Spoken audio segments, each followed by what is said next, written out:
Donc là, on va calculer une intégrale. L'intégrale entre 3 et 4 de 2x plus 1 sur x carré moins 3x plus 2. Évidemment, vous ne connaissez pas une primitive de ça. Moi, j'en connais une, mais c'est parce que j'ai l'expérience. Et du coup, dans ces cas-là, comment vous devez faire? Bon, quand vous voyez ça, vous devez penser décomposition d'éléments simples. Et du coup, ici, vous voyez que vous avez le même degré hein, entre le numérateur et le dénominateur. Et donc, vous allez faire une petite division euclidienne pour transformer l'expression. Donc, on va se faire d'abord une petite division euclidienne polynomiale. Bon, le trait de travers, c'est pas très grave.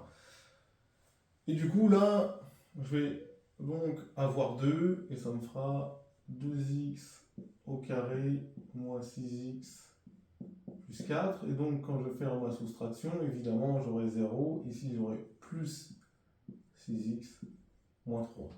Donc, en fait, l'intégrale qui est là, elle sera égale à, évidemment, ça fera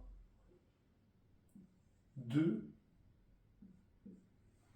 plus 6x plus 3 sur x carré moins 3x plus 2. Mon intégrale n'est pas jolie. Qu'est-ce que j'ai fait? Une accolade qui ressemble à rien. Et là, il faut que je mette des parenthèses et que je mette des x. Ok. D'accord, elle n'est pas jolie, hein, mon intégrale. Pas jolie, faut dessiner mieux que ça. Pourquoi j'ai fait ça? Alors, d'accord, c'est toujours comme ça. Hein, quand ici, vous avez le pôle principal, ici, vous avez le reste sur, évidemment, ce que j'avais. Ok, c'est bien, j'ai fait ça, c'est bien. Et ici, je vois que ici j'ai des racines évidentes de ce polynôme-là, donc je vais pouvoir le factoriser. Et donc mon intégrale, qu'est-ce qu'elle va le devenir? Eh bien, ce sera simplement l'intégrale entre 3 et 4 de 2 plus 6x plus 3, je crois que c'était moins 3, hein, 6x moins 3. Hein. J'ai du mal noté. C'était 6x moins 3. Tout simplement, erreur, hein, désolé de ma part. Sur x moins 1, facteur de x plus 2. Effectivement, les racines évidentes de ce polynôme-là sont 1 et 2, donc je vais pouvoir factoriser le polynôme. Encore une fois. Moi, ça, c'était intéressant. Pourquoi? Parce que je sais que ce terme-là, je peux le décomposer en éléments simples. Et du coup, comment vais-je faire? Vous savez très bien comment je vais faire.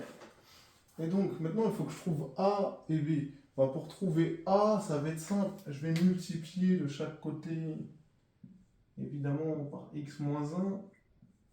Donc ici par x moins 1, ici par x moins 1, d'accord? Évidemment, qu'est-ce qui va se passer? Ça disparaît, ça saute, et je vais prendre la valeur en x égale 1. Et en x égale 1, qu'est-ce qui va se passer? Ici, en x égale 1, ça va me faire moins 3. Et là, il va me rester que a, parce que quand x égale 1, ici ça fait 0, ça disparaît. Et donc, déjà, voilà, ici, je sais que mon A, il vaut moins 3. Ensuite, je vais chercher mon B. Et là, vous savez pertinemment ce que je vais faire. Je vais multiplier de chaque côté par x moins 2. Évidemment, ça, vous en êtes évidemment conscient. Là, je vais mettre du x moins 2 et du x moins 2. Ici, ça se simplifie. Ici, ça se simplifie. Et je vais prendre la valeur, évidemment, pour x égale 2. Voilà, pour x égale 2, ça vous fait 9 égale b. Et donc, voilà, mon intégrale, je peux la réécrire finalement de cette manière-là. Et bien, une fois qu'elle est réécrite comme ça, l'intégrale entre 3 et 4 de 2 moins 3 sur x moins 1 plus 9 sur x moins 2, là, je connais des primitives simples. Une primitive de 2, c'est 2x.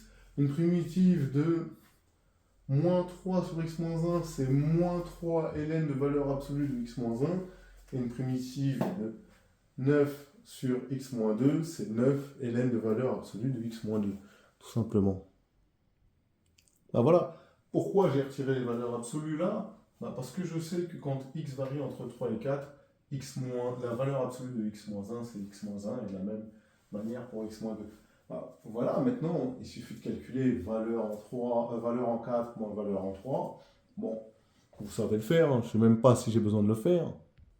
Et finalement, donc, quand on prend la valeur en 4, ça me fait 8, moins 3 ln de 3, plus 9 ln de 2, et quand on va prendre avec la valeur en 3, donc on va mettre un signe moins dedans, ça me fera moins 6 plus 3 ln de 2, moins 9 ln de 1, sachant que ln de 1 ça vaut 0, ça va disparaître, donc finalement j'ai 2 plus 12 ln de 2, moins 3 ln de 3. Et voilà comment on a pu calculer cette intégrale.